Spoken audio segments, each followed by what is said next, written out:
नमस्कार दोस्तों, बाबू शोभाराम राजकीय कला महाविद्यालय अलवर की ऑनलाइन कक्षाओं में आपका स्वागत है। मैं सुंदर बसवाल, सहायक आचार्य इतिहास कला संस्कृति विभाग, आज आपसे प्राचीन भारत के इतिहास में कुषाण वंश एवं कनिष्क शासन के योगदान विषय पर चर्चा करूंगा।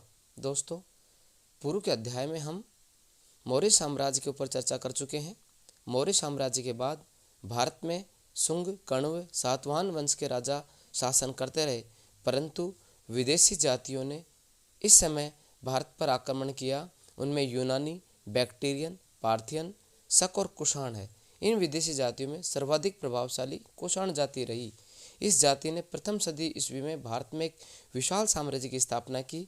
इस जाति ने अपने शासनकाल में भारत में राजनीतिक एकता स्थापित नहीं की, वरन कला, साहित्य एवं संस्कृति के विकास एवं धार्मिक जीवन को सशक्त बनाने में भी अपना अभूतपूर्व योगदान दिया।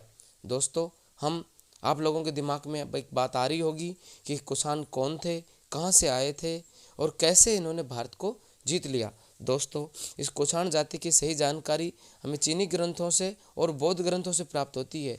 चीनी इतिहासकारों का कहना है कि कुषाण एक यूची जाति के लोग थे और उत्तर पश्चिमी चीन के कांसू प्रांत में रहते थे।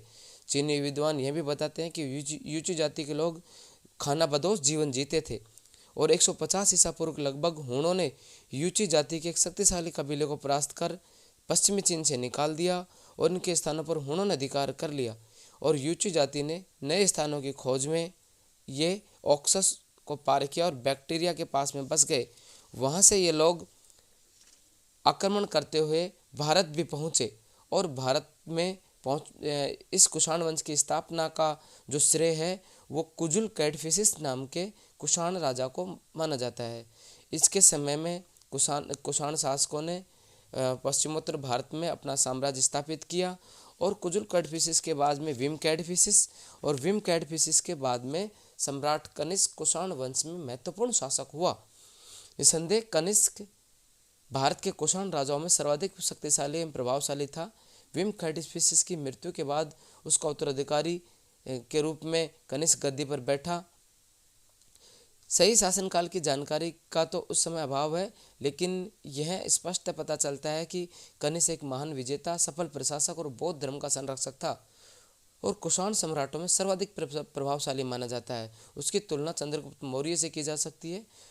कनिष्क के ऐतिहासिक स्रोतों के बारे में भी हमारे पास में अश्वघोष का सूत्र अलंकार है, संयुक्त रत्न पिटक है, धर्म पिटक है, कल्याण की राजतरंगिणी है और कई ऐसे अभिलेख हैं जिनसे हम कनिष्क के शासनकाल की जानकारी हमारे पास मिलती है। इतिहासकार डॉक्टर फिलिट का मानना है कि कनिष्क कैडफिसिस वंश के से पूर्व राज्य करता था और 58 ईसा पूर्व विक्रम संवत की स्थापना की। इस सिद्धांत का सर्वप्रथम प्रतिपादन फ्रैंक ने किया। इस तरह जो विक्रम संवत है 58 ईसा पूर्व, उसको कनिष्क ने स्थापित किया था, ये जानकारी हमारे पास में आती है। और कनिष्क एक महान विजेता, अपने शासनकाल में एक युजित थे, कश्मीर को अपना साम्राज्य का अंग बनाया। यह जानकारी हमें कल्याण की राजतरंगिणी से प्राप्त होती है। और बौद्ध धर्म का प्रचार प्रसार करने के लिए कनिष्कपुर नाम का एक शहर बसाया। कश्मीर घाटी कनिष्क को बड़ी पसंद थी और इसी जगह पर उन्होंने अपने महल वगैरह बनवाए। और ऐसा कहा जाता है कि अश्वघोष के अनुसार भगवान बुद्ध का जो जल पात्र था वो कनिष्क के पास था और इसने अपनी राजधानी पुरुषपुर में उसको रखवाया।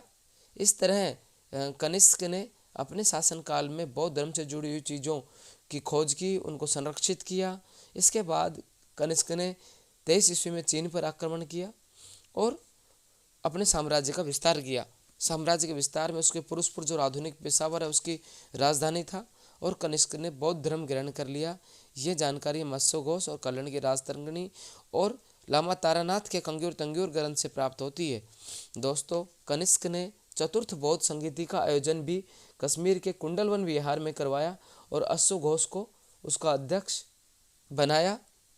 इस चतुर्थ बौद्ध संगीति में जो महात्मा बुद्ध की के महापरिनिर्वाण निर्वाण के बाद में हुई थी, इस चतुर्थ बौद्ध संगीति के बाद बौद्ध धर्म हीनयान महायान 2 शाखाओं में बट गया और महायान जो शाखा थी वो प्रमुखतः उभरी और महायान जो महायान संप्रदाय के बीच में जो एक महिंसी रेखा वो है कि हीनयान जो लोग हैं वो प्राचीन बौद्ध धर्म के सिद्धांतों को मानते हैं। महायान उसमें कुछ नया सुधार करना चाहते हैं।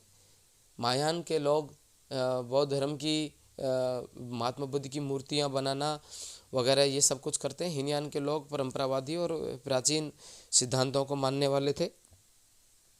कनिष्क की कला और साहित्य और संस्कृति के उत्थान में भी रुचि थी। इसके समय में अश्वघोष जैसे महान विद्वान थे जिन्होंने बुद्धचरित शोधरानंद जैसे ग्रंथ लिखे। और इसके समय में दूसरा प्रसिद्ध विद्वान नागार्जुन था, जिसके समय जो अपने उसका बड़ा विद्वान था। और इसके शासनकाल में चरक ने चरक संहिता की रचना की। पार्श्व चाणक्य के गुरु थे। आर्यदेव चाणक्य के समय में थे। कनिष्क की कला साहित्य में रुचि थी। सारनाथ, मथुरा, अमरावती, गंधार के क्षेत्र में, मूर्ति कला के क्षेत्र में कनिष्क ने बड़ी वृद्धि की। स्थापत्य कला के क्षेत्र में भी कनिष्क ने कई जगह स्तूप लगाए, खासकर पुरुषपुर में अपनी राजधानी में। मूर्ति कला का तो गांधार और मथुरा कला कनिष्क के शासनकाल में बड़ी विकसित हुई।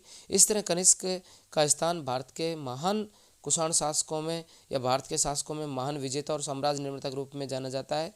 कनिष्क अपने समय का एक महान शासक हुआ था। इस तरह दोस्तों हमने कनिष्क की एक संक्षिप्त जानकारी प्राप्त की। धन्यवाद।